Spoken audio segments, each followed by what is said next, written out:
faire beaucoup de noms. Ils ont écouté cette voix, ils ont écouté cette recommandation, mais ils ont refusé de faire selon la recommandation. Permets-moi de te dire ce matin, nous ne sommes pas venus à Christ pour des choses mondaines. Nous ne sommes pas venus à Christ pour se marier. Nous ne sommes pas venus à Christ pour faire ça ici. Mais nous sommes venus à Christ. Et Dieu a une recommandation pour nous. Et cette recommandation nous dit: allez faire de nos peuples mes disciples. La question est ce matin: combien de gens arrivent à faire selon la recommandation? Allez faire de mon peuple mes disciples. C'est la recommandation de Dieu. Mais après avoir écouté cette recommandation, il y a beaucoup de gens qui ont refusé de faire selon la recommandation. Mais le plan de Dieu pour son peuple,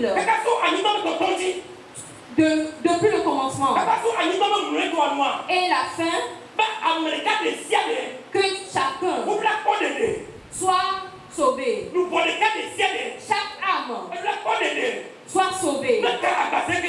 Peu importe ton teint, peu importe ton nom, peu importe ta personnalité, mais le plan de Dieu pour chacun, que chacun soit sauvé. Le pourquoi j'ai l'habitude de dire, si aujourd'hui Christ tarde à venir et notre mission attend que l'Église n'arrive pas à faire selon Dieu, il y a beaucoup d'hommes qui se trouvent dans les ghettos, il y a beaucoup d'hommes qui se trouvent dans les écoles, il y a beaucoup d'hommes qui se trouvent dans les rues, qui ne sont pas encore sauvés. Mais pour que ces gens-là soient sauvés, ça parviendra de toi. Ça parviendra de moi. Ça parviendra de moi. Non, ce n'est pas une affaire d'apôtre. Ce n'est pas une affaire de pasteur. Ce n'est pas une affaire qui concerne les évangélistes. La mission que l'Église a. L'Église doit aller sauver les âmes. Dieu veut que le peuple soit délivré. Dieu veut que les gens soient délivrés. Le pourquoi il a envoyé son Fils. Malgré qu'il y a des choses qui ne sont pas bonnes, malgré que l'homme a péché contre lui, pour qu'il puisse sauver ses âmes vers lui. La Bible déclare qu'il s'est porté cher. Et il est venu sur terre pour qu'il soit le médiateur entre lui et le monde.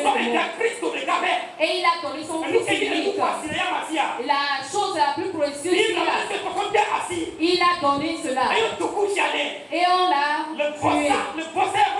Après avoir faire ce sacrifice, l'homme peut être sauvé. Et après avoir été sauvé, est-ce que les gens qui se trouvent dans notre famille sont sauvés? Est-ce que nos amis sont sauvés? Est-ce que nos bien-aimés sont sauvés? Est-ce que les gens qui se trouvent dans notre famille sont sauvés? Les gens qui se trouvent dans nos maisons sont sauvés? La mission qu'on a figée à l'Église, l'Église a failli dans sa mission. Et c'est là où tout est mélangé. Au lieu de lutter pour le royaume des cieux, au lieu de lutter pour Dieu, nous luttons pour nous-mêmes. Nous sommes devenus des égoïstes. Nous ne voulons plus faire selon notre Dieu. Là où nous allons passer pour prospérer, là où nous allons passer pour manger, là où nous allons passer pour nous vertir, ce que nos enfants vont manger, etc. Il y a beaucoup de choses qui se passent dans la vie. Nous avons laissé notre mission et beaucoup d'âmes sont à la perdition. Et lorsqu'on a amené cette je cogitais que l'Église a mis une mission. Et le pourquoi on nous a appelés, nous n'arrivons pas à le faire. Mais la bonne nouvelle, ce que Dieu t'a donner comme don. C'est ça qui ouvre les grandes portes devant nous. Nous devons faire notre mission. Ce que je suis en train de dire, c'est pas une parole étrange. Et cette parole s'est produite à Israël. Et lorsque cela s'est produit, Dieu a appelé son prophète. On l'appelle Jonas. La Dieu a constaté dans la ville de Ninive que les choses sont détruites. Tout va à l'envers. Et Dieu a observé le peuple et il s'est posé la question, qu'est-ce que je dois faire? Et Dieu s'est résolu qu'il doit détruire ce peuple à cause de ses péchés, à cause de sa destruction. Lorsqu'ils ont refusé d'emprunter le chemin de Dieu, ils ont laissé le chemin de Dieu et ils ont pris leur propre chemin. Et les choses continuent par se détruire. Et ils ne considèrent plus Jésus. Tout le monde fait ce qui lui plaît. Et Dieu s'est mis en colère. Dieu s'est irrité. Il faut qu'il détruise ce peuple. Et lorsqu'après cogitation, il a constaté que ce qu'il a construit avec ses mains, il faut le détruire. C'est très difficile à faire. Ce que j'ai fait avec mes propres mains, ce que j'ai pris tous mes temps pour faire, et je vais encore détruire cette chose. Et il s'est résolu qu'il ne va pas détruire Ninive. Maintenant, qu'est-ce qu'il doit faire? Lorsque le prophète Jonas demeure dans les il faut que je passe par ce prophète pour parler à ce peuple, pour que ce peuple change et qu'il revienne à Christ. Et mais ce qui est bizarre, lorsque le choix est porté sur Jonas, ce jeune homme a résolu que ce que ce peuple est en train de faire, et avec ses atrocités, il ne peut pas se tenir devant eux pour prêcher la bonne nouvelle. Et il posait la question à Dieu, tu veux qu'on détruise ma vie? Et l'Éternel a dit, il faut aller parler à ce peuple. Tu dois parler à ce peuple pour qu'il change, pour qu'il se repentisse. Pareil aujourd'hui. Pareil aujourd'hui. Nous avons reçu cette recommandation. Nous avons reçu la bonne nouvelle. Mais nous l'avons reçu en nous-mêmes. Nous avons gardé pour nous-mêmes. Et nous ne voulons pas donner ça. Mais la question est que si nous n'allons pas pour prêcher, comment ils vont faire pour changer? Jonas s'est résolu. Il a quitté Ninive pour se cacher à Tarsis, pour ne pas prêcher la bonne nouvelle au peuple de Ninive, qu'il soit détruit. S'il veut que sa vie importe, il a quitté Ninive pour ne pas prêcher la bonne nouvelle. C'est ce que nous aussi nous sommes en train de faire aujourd'hui. Il y a beaucoup de gens qui se trouvent dans nos familles. Il y a beaucoup de gens qui se trouvent dans nos lieux de travail. Beaucoup se trouvent dans nos marchés. C'est à nous de prêcher. Si nous n'arrivons pas à prêcher la bonne nouvelle, il ne peut pas se repentir. J'ai l'habitude de dire, si on avait montré Christ à nos ancêtres, aujourd'hui il n'y aura pas les idoles, ils ne vont pas adorer les idoles. Lorsque l'église n'arrive pas à faire sa mission, qu'est-ce qui se passe dans le monde aujourd'hui? Il y a les faux prophètes. Et les charlatans sont tous les charlatans sont devenus des pasteurs. Et ils sèment des divisions dans l'église. Ce qui n'est pas bon, ils sont en train de prêcher ce qui est bien aimé la question ce matin. Et sa vie qui est précieuse. Et il a mis sa vie pour nous. Pour que nous soyons sauvés. Pour que nous soyons riches. Pour que nous soyons riches. C'est pas important. Si c'est que Dieu a donné sa vie pour que nous soyons prospères, c'est pas important. Il y a des gens qui sont non-croyants. Ils ont de l'argent plus que ceux qui vont à l'église. Ceux qui sont des païens, des idolâtres. Ils ont de l'argent. Mais ils n'ont pas reçu Christ. Mais nous qui sommes ici pour il y a quelqu'un qui a sacrifié sa vie. Et après avoir fait ce sacrifice, il nous dit allez dans les rues, allez partout dans le monde et allez parler de moi. Il n'est pas venu pour semer la zizanie. Il n'est pas venu pour créer la zizanie. Il est venu pour rassembler tous les gens. Il est venu sur cette terre pour que l'homme arrive à reconnaître son créateur. C'est le pourquoi Christ est venu. Si tu es encore ici, et si tu n'as pas encore donné ta vie à Christ, c'est le moment pour toi de donner ta vie à Christ. Si tes enfants n'ont pas encore donné leur vie à Christ, en tant que mère ou en tant que père, tu as cette mission. Et au bord de la rivière, ils ont besoin des arbres. Et il a appelé Pierre. Va et sauver les arbres. Et Pierre lui a dit, Seigneur, me voici. Envoie-moi Jésus. Au service des impôts. Et il a besoin des âmes pour être sauvé. Il a appelé Matthieu. Que tu dois aller parler aux âmes là-bas. Lorsqu'il a appelé Matthieu, il lui a dit, il a répondu, Seigneur, me voici, envoie-moi Jésus. Et en Israël, c'est une personne qu'on ne considère pas. Et c'est une femme qui sert les gens dans la maison. Mais Dieu sait que Naaman, le grand guerrier, il veut écouter la parole de Dieu. Et Dieu a passé par cette servante. Et il a parlé à son chef.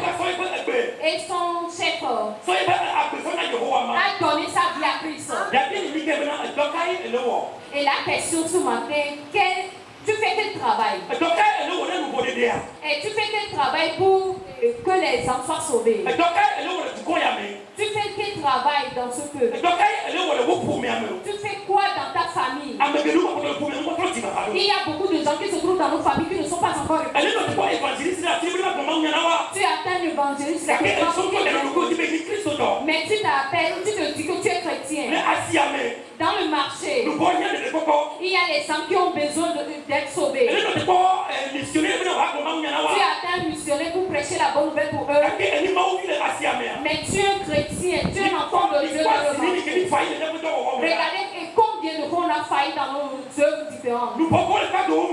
Les âmes qui se trouvent dans les rues, dans les quartiers. S'ils sont dans les quartiers, dans les rues, ça provient de nous. C'est parce qu'on a pris la résolution de ne pas prêcher la bonne nouvelle pour eux.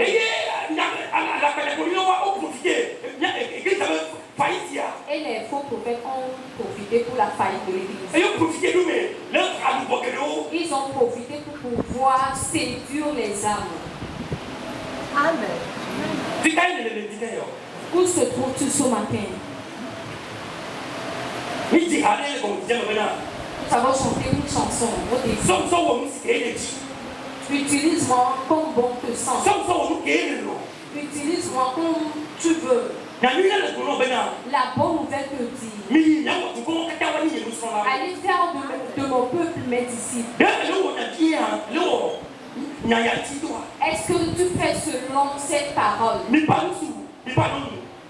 Homme de mi-part, femme de mi-part.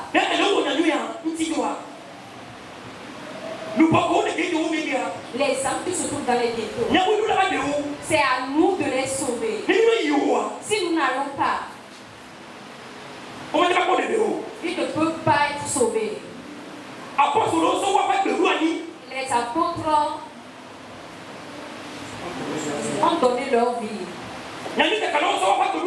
Les évangélistes ont donné leur vie. Les pasteurs ont donné leur vie. Pour que les brebis soient sauvées. Et jusqu'au temps d'Israël, les pierres, Paul, Matthieu, ils ont lutté pour l'évangélisation. Jusqu'à ce que nous aussi nous trouvons. Sinon, qui nous connaît? Mais les apôtres ont œuvré. Et maintenant, arrivé à notre temps, on a barré le chemin. On a refusé de prêcher la bonne nouvelle. Si c'est que les apôtres aussi avaient refusé, est-ce que nous, on sera sauvés? Amen. On a frappé Paul. Il y a beaucoup de choses qui se sont passées dans la vie des apôtres. Jusqu'à ce que Paul a dit, à cause de la bonne nouvelle, ils sont devenus des fous. Ou bien ils sont considérés comme des fous. Amen. Ils font des choses comme des gens qui ne sont pas normales. Et on a coupé la tête de certains à cause de cette bonne nouvelle. Ils ont frappé, ils ont lapidé d'autres. Et au lever du jour, ils continuent toujours pas à prêcher la parole. Jusqu'à ce que Paul a dit dans les livres de d'actes que sa vie ne compte plus pour lui. Mais ce qui importe pour lui, c'est la mission qu'il a reçue. Que d'aller prêcher la bonne nouvelle aux idolâtres. Pour qu'eux aussi soient sauvés. Que leur vie n'importe plus pour eux. Mais ce qui est important, qu'ils soient morts, qu'ils soient vivants, ce qu'ils doivent faire, c'est de propager la bonne nouvelle, de prêcher la bonne nouvelle. Toi qui es ici présent ce matin, toi aussi tu as une mission. En tant que chrétien, tu dois aller prêcher la bonne nouvelle aux gens. Tu dois aller dire aux gens de se repentir. Tu dois aller sauver des âmes. Ce qui est bizarre, nous avons reçu Christ, mais nous l'avons déposé dans nos chambres. Et le chrétien n'a plus ce courage et de parler de son Dieu au peuple. Quand nous nous retrouvons dans nos familles et nous nous comportons comme des idolâtres, et déjà dimanche, nous devenons des anges. On a honte de Christ. Mais la Bible dit, et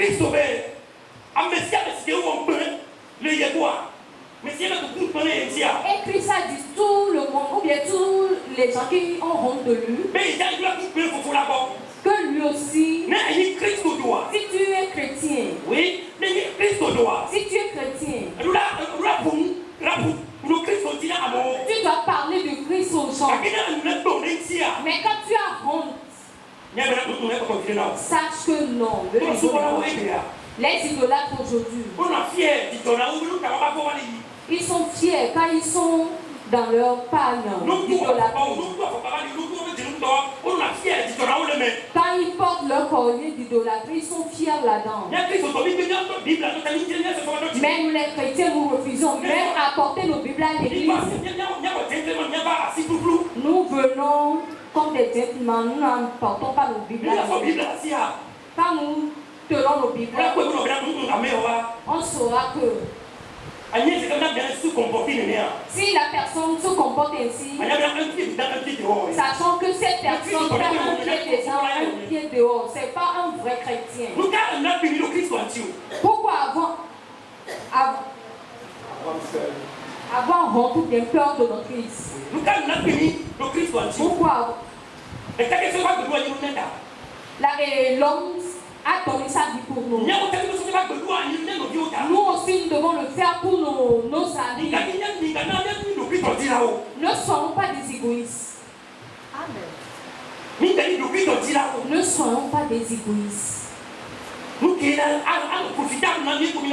Et nous allons toujours chercher ce qui sera profitable pour nous seuls. En tant que chrétiens, Nous devons lutter. Nous devons lutter pour que les âmes viennent à Christ. Les réseaux sociaux, sur les réseaux sociaux, nous devons lutter. Les idolâtres ferment leur part. Mais les a croisé les bras. Que non, qu'il ne va pas aller. Où se trouves-tu ce matin? Lisons dans le livre de Romains 10.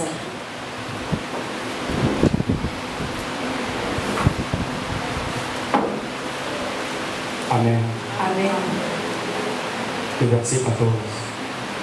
Romains 10, verset 14. Mais, comment feront-ils appel à lui s'ils n'ont pas cru en lui?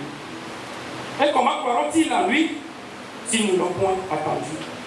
Et comment entendront-ils s'il n'y a personne pour leur annoncer la bonne nouvelle? Amen.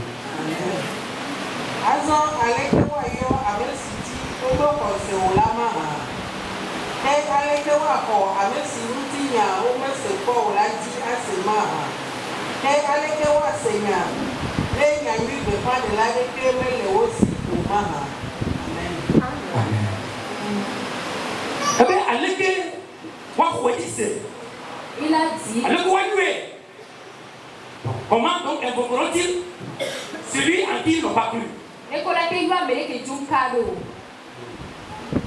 croiront-ils en lui s'ils n'ont pas entendu parler de lui? Et comment entendront-ils parler s'il n'y a personne qui prêche? Amen. Alléluia. Amen. Paul fait 3 questions à l'église. Pose 3 questions à l'église. Comment l'appeler s'ils n'ont pas cru en lui? Comment croire s'ils n'ont pas entendu parler de lui? Comment il peut parler si on n'a envoyé personne? Bien-aimé, ne jugeons pas les idolâtres. Ce que l'apôtre Paul est en train de dire ici est très important. Quand tu ne crois pas à la personne, tu ne peux pas l'appeler.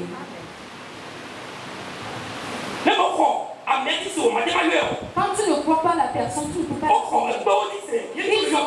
Ils ont cru aux pierres, c'est pourquoi ils évoquent les pierres. Mais aujourd'hui, nous les jugeons parce qu'ils appellent les pierres.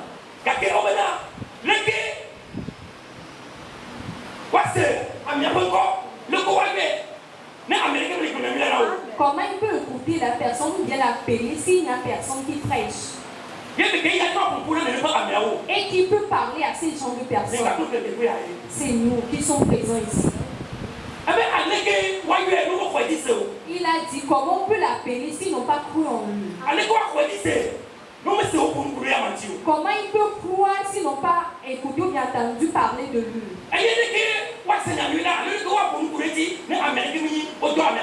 Comment il peut parler si personne n'est envoyé? Et cette question est posée à tout un chacun de nous ici. Permets-moi de te dire ce matin. Les idolâtres aussi ont leur Bible. Mais aujourd'hui, ils se prosternent devant les pierres.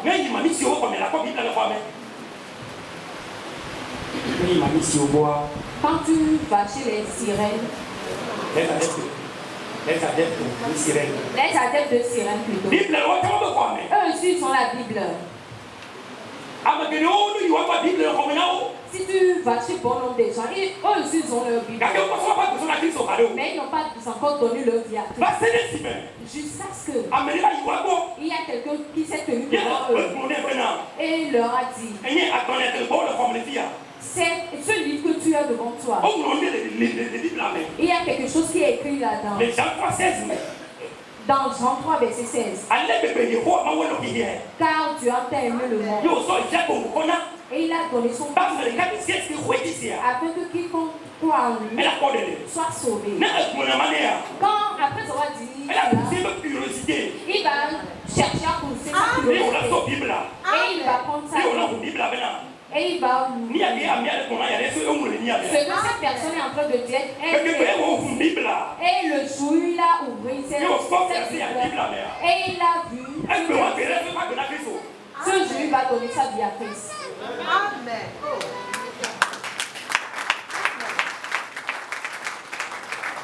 Bible, elle a magné aussi. Bon, on a cette Bible. Et il se procède devant les pierres. Jusqu'à ce qu'on s'est approché de Bible. La Bible déclare comment on peut écouter sa voix si personne n'a été envoyé. La Bible a dit, et il y a un continent, à part la Bible, il faudrait se donner à l'œuvre. À part la Bible, on doit aller parler aux gens. Il y a bon nombre qui lisent la Bible, mais ils ne sont pas encore répandus. Il y a bon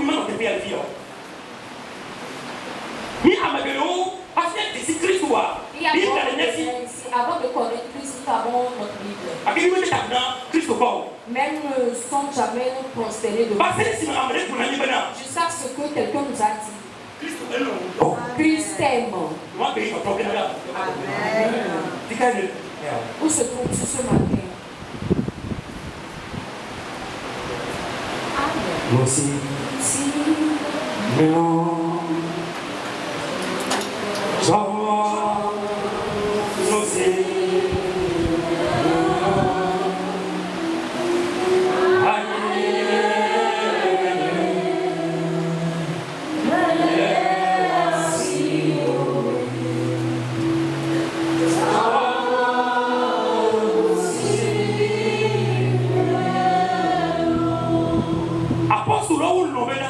Les apôtres ont accepté. Oui, Seigneur. Envoie-moi pour que j'aille. Mais l'Église a refusé. Changeons-nous de mentalité.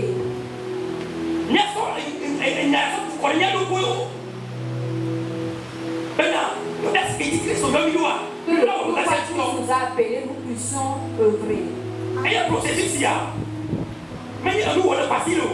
C'est pas une chose facile à faire. C'est pas une question de 2 jours, 3 jours, 4 jours, ni de mois.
Alléluia. Donc, si tu peux le faire pour quelqu'un. C'est ici que tous sont faillis.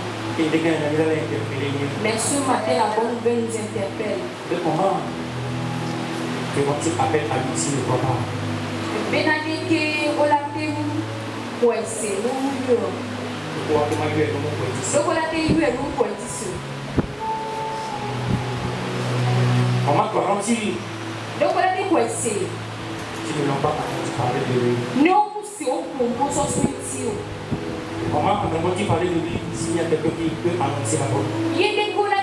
C'est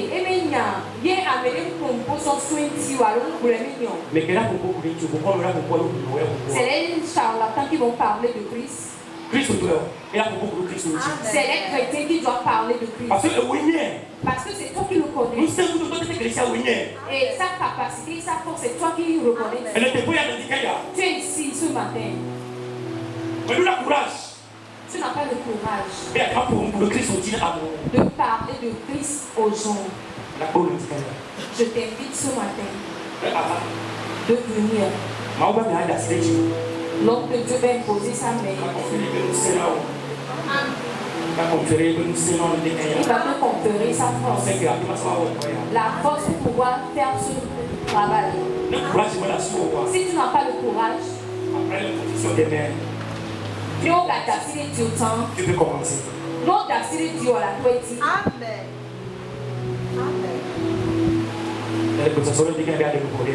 Est-ce que tu es prêt pour sauver un âme? C'est pas toi qui dois le faire.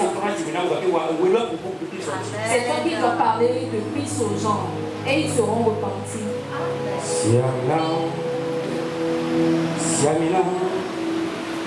Siamina,